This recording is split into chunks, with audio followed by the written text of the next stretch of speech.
It is absolutely buzzing here at the Volkswagen Group stand at IAA Munich 2025. And as you can see, there is no room to throw any animal of any kind, but there's a very good reason behind that.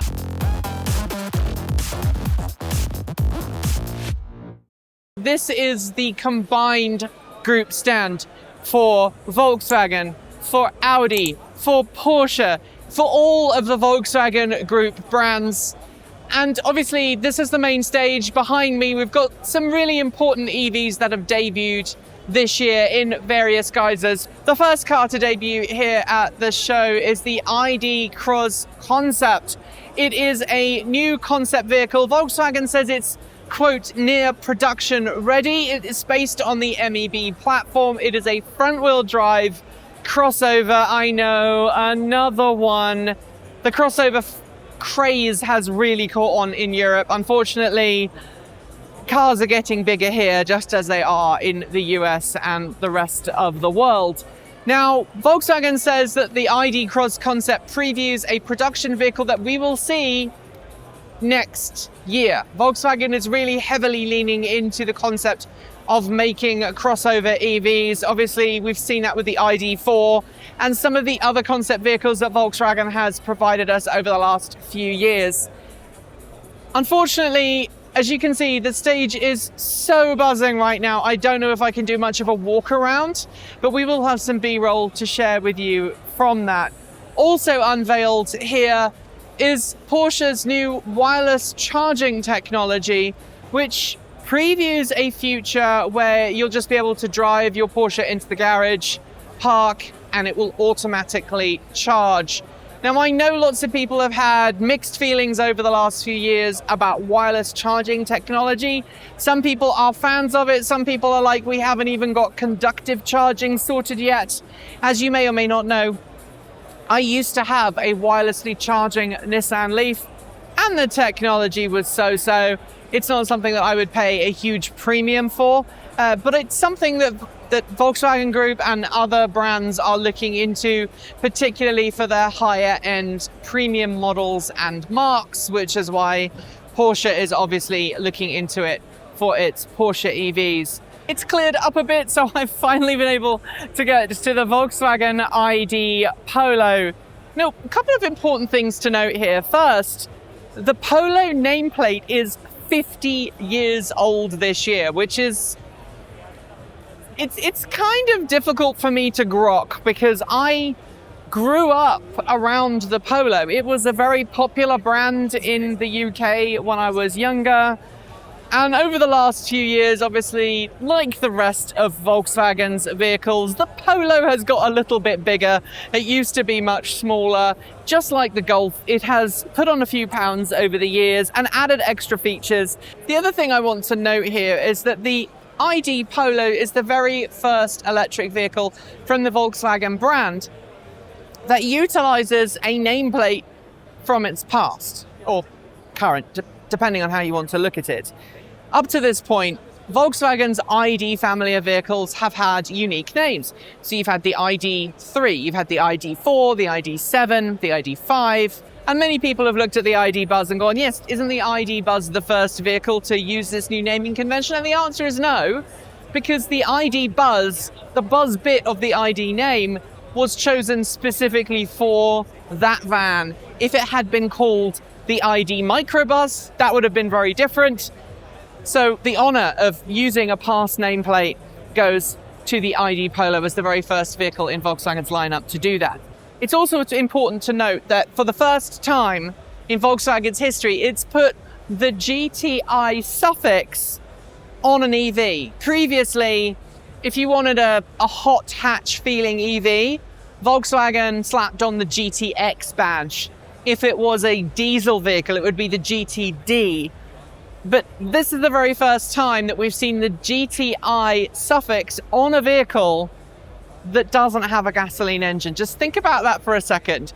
That's a really big shift from Volkswagen and a really big nod to how important its performance branded regular lineup vehicles have been as aspirational vehicles, as range topping models, as vehicles that people want to drive. And you'll note, not only do you have slightly different wheels, you've got the GTi badging, but you'll also get a little bit more performance. And look, this is not confirmed, but given the fact that Volkswagen recently made performance unlocks, an over-the-air update, a subscription service that you could do with the ID.3, I think it's very likely that we're going to see the GTi launch with a hotter version of the MEB platform that we see in the regular ID Polo.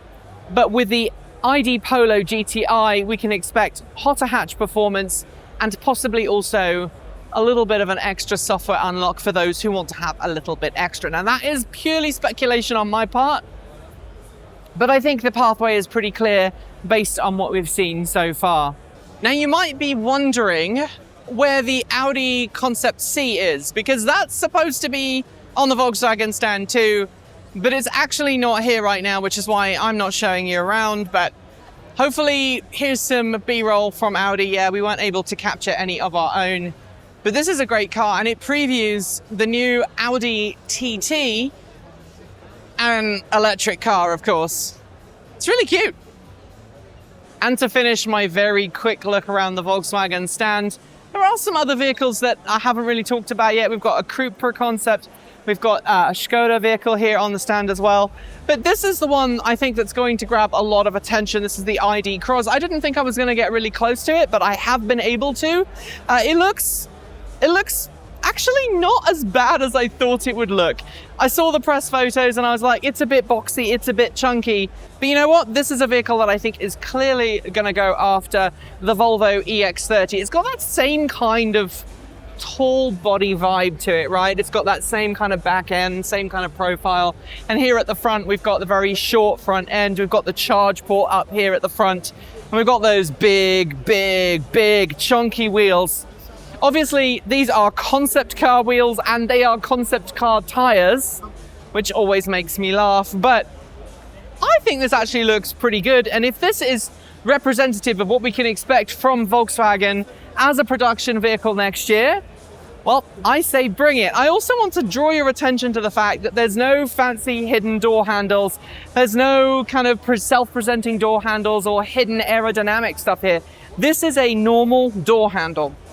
Granted, there's no physical door key here, but it seems to suggest that Volkswagen is leaning a little bit more towards more conventional, familiar technology for things like controls, for things like door handles, and moving away from those darned capacitive touch buttons that we all hate so much.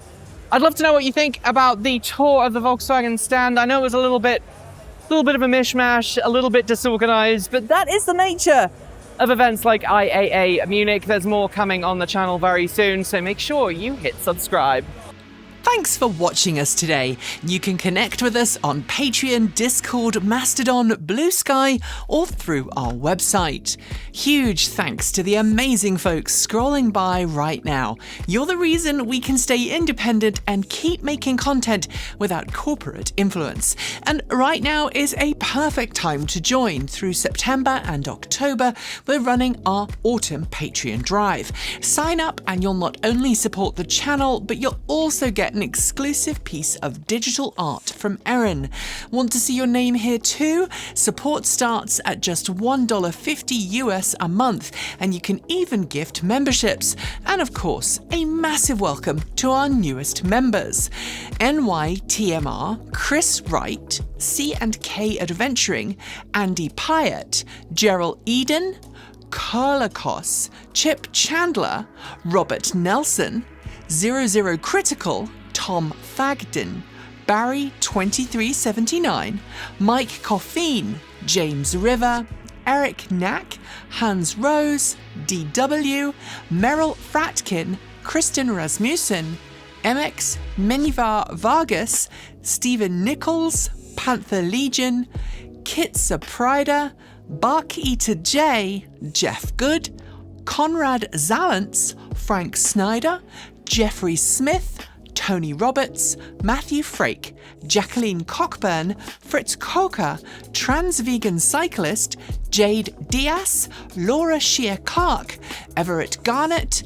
Peter Broadwell, Jeremy Redmond, Patrick Matthias, Pamela Not Pam, Dave Fry, Mark Anderson, Tal Hobson, C. Daniel Tideman, Martin May, Fee, Donovan, Date Downs, Matthew Buckar, Zach C., Taraki, Kathy Windandy, Alex, Patricia Connor, Lindy Melendez, Dameron Can, Gary Robotham, Dave Miles, Tina Ponish, Mark Kruger, and Tyler Walker. Thank you all for joining in the last month. You're helping us hit our goal of growing Patreon support by 20 to 40% this autumn. Prefer a one-off contribution? We've got Ko-fi, Bitcoin, and a PO box, our swag store, and even an Amazon affiliate link, so your money helps us, not Jeff Bezos. We post new videos every few days on the main channel, plus extras on Transport Evolved Take 2. And since YouTube comments aren't safe for us anymore, the best way to chat is through Patreon, Mastodon, Blue Sky, or our website. If you want more, the algorithm thinks you'll like this video, but we'd love you to check this one out too. Be awesome, be kind, be intentional, and never forget to resist. Keep evolving!